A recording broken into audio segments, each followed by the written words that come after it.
Hey guys, Dr. Frank here, founder of AddictionMindset recovery coaching programs. And in today's brief video, I want to talk about how you can avoid hitting nicotine while you're drinking alcohol. I'm going to offer you a few different solutions and a few different mindsets to consider. If you're struggling with an addiction to THC, energy drinks, nicotine, be sure to subscribe to the channel. I try and put out videos every day to help people quit and help them succeed in their recovery from these substances. Hit the like button and be sure to leave a comment. I do my best to answer all of your questions in the comments. So let's jump right into it. People always ask our offices, how can I continue to drink alcohol while avoiding hitting my friend's vape, going out to buy nicotine after I get a buzz? And I'm going to first give you one really blunt answer. And that answer is this. You might need to consider not drinking alcohol at least for a period of time, especially when you're in those early stages of quitting a nicotine product. Many of us often associate the consumption of alcohol with the consumption of nicotine, right? You're trying to get faded, you're trying to enhance your buzz, whatever the situation may be, and it often leads to relapse. Now the mindset becomes, while it's okay, it's a Saturday night, I'm just gonna hit my friend's vape, it's no big deal, I'll be on track Sunday morning, Monday morning. And I want you to pause and take a minute and let me know in the comments, how many times have you tried that before? How many times has that approach failed you before? And how many times has that exact mindset led to a complete relapse on nicotine? As someone who personally struggled with nicotine addiction for 9 years, a little over 9 years, I can tell you every time I would be on a 2-week streak, a 3-week streak of quitting nicotine, the weekend would roll around, I'd be out at a party with my friends, I'd be at a bar, and boom, by the end of the night, after 2 or 3 drinks, I would find myself once again consuming nicotine products, and it always eventually led to a full-blown relapse on nicotine. I was never able to just do it on the weekends. And trust me, don't lie to yourself. Don't let other people lie to you. Many people are not able to accomplish this. Maybe there's a random few, but I don't know. I wouldn't be surprised if they're lying about the situation as well. Now, with that being said, my number one tip is to stop drinking alcohol. And I want you to take something into consideration. I understand that people drink alcohol socially. People drink alcohol to have a good time. But assess where you're at in your life right now. Assess what's going on. Assess your health. Assess your finances. Assess your physical and mental health. Are you in a really good place? And is alcohol consumption adding to you being in that place? Now, if you find yourself in a really negative place, which most people are in when they're trying to quit an addiction, whether it's to hardcore drugs or nicotine or THC, usually their mental health isn't so hot, their finances aren't so good, their relationships have been damaged, and they're trying to improve themselves. That's why they're trying to quit. So what is the benefit that alcohol is going to give you when you're quitting nicotine? There is no benefit. Alcohol doesn't make your finances better. Alcohol doesn't improve relationships for the most part.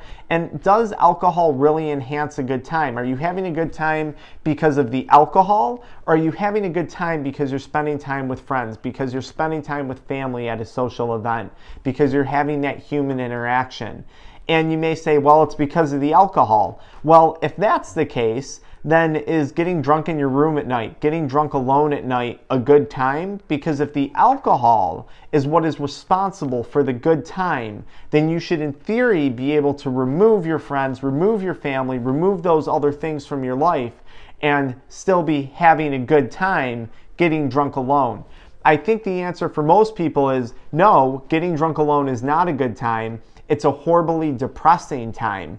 And that's the reality of alcohol consumption in most cases. I'm not talking about someone who has, maybe a glass of wine on Christmas or a holiday, whatever it may be. For most of you guys, you're out, you're probably binge drinking, which is, I understand, I did the same thing, but it's not going to help when it comes to quitting nicotine. Anytime you drink alcohol, Alcohol impacts your prefrontal cortex, the part of your brain that's responsible for decision making. And when that part of your brain is subdued or quieted, you're not going to be in a position to make rational decisions. There's no opportunity, there's no circumstance where driving intoxicated is a good idea.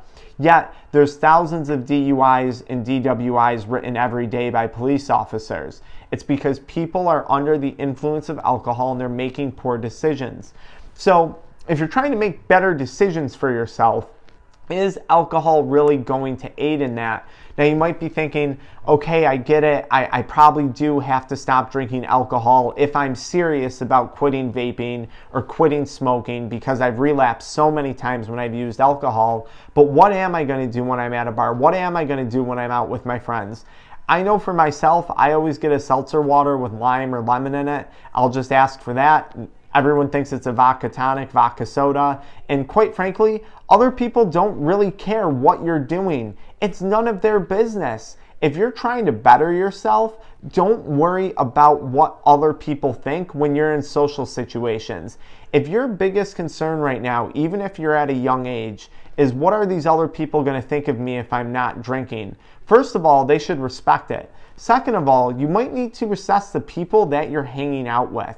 Are they going out to achieve the same goals that you are? Are they looking to achieve the same physical health, the same mental health, the same success that you're maybe going out to achieve later on in life? It's okay if they're not, but they might be a very, very different group of people than what you once saw them as before when you start to look at things from a bird's eye view, from an outside view. So if people are pressuring you and you're running into that, these might not be the right people to hang around. Quoting Dan Pena and some other motivational speakers, show me your friends and I'll show you your future. That's true in most cases. So that's my number one tip. Now, if you want to try to continue drinking alcohol and you're trying to give up nicotine, I have a second really big warning for you. Some people wind up trading one substance for another. So what do I mean by that? You quit using nicotine, but your alcohol consumption skyrockets. You quit using nicotine, but your THC consumption skyrockets. I think you need to be very, very careful of trading addictions. When I successfully took the time to quit, I identified all of my non-productive addictions, because some addictions might be productive, they might be beneficial. I identified my non-productive addictions and I got rid of them all at once. And people who do this, it's a small population of people, but I do think they tend to have the most success, at least here in our addiction mindset programs. Have you ever considered going sober from alcohol, nicotine, weed, and pornography and caffeine all in one shot? It sounds like a lot for a lot of people, but I'm telling you, the people who do that successfully tend to have the most long-term success. At least that's what we've identified in our programs here. Now, okay, we talked about alcohol. If for some reason you do think you're going to try and drink and use nicotine, I'm going to warn you of a few other things. One, I certainly would not drink to the point of feeling a buzz or getting drunk, which I don't know. If you ask me, then what's the point in drinking? Going to be honest, if I'm drinking alcohol, chances are I'm drinking to get a buzz or to feel that high. So if I'm trying to escape that because it's making me feel miserable, then why would I bother drinking? I don't particularly like the taste. I don't think many people do. We train ourselves to like the taste of alcohol. It is a poison. That's why your body throws it up and vomits it when you consume too much of it.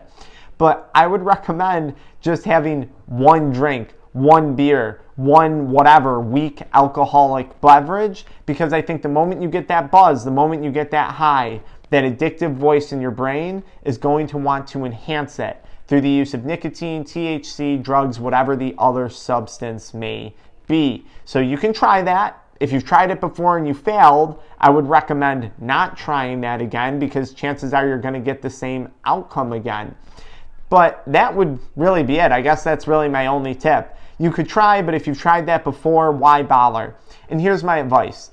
If you're quitting nicotine and you've tried it with drinking before, you did find yourself drinking more when you started to quit nicotine, I really think you need to reassess your approach and your outlook and your point of view on alcohol for what alcohol actually is, and consider giving it up. Now, how long do you give it up for? Well, that's up to you. Maybe 3 months, maybe a year, maybe 2 years. In my opinion, if you give something up and you're feeling better and your life is going better, don't bring that negative thing back into your life. Chances are you're just being tricked into thinking this time around it's going to be different, and it's a really, really, really slippery slope. So just some food for thought. I hope that video helps. In conclusion, if you're quitting nicotine, I recommend quitting alcohol at the same time. It's probably a good idea. And again, I'm talking about binge drinking. I'm not talking about an alcoholic going cold turkey, because that can be fatal and you should go through a supervised medical detox for that. If you have questions, please leave the questions below. Be sure to subscribe to the channel, and I will catch you guys in the next video where I talk about why I quit watching pornography even though I was trying to quit nicotine and smoking weed. Kind of weird, right? How are they all connected? See you in the next video.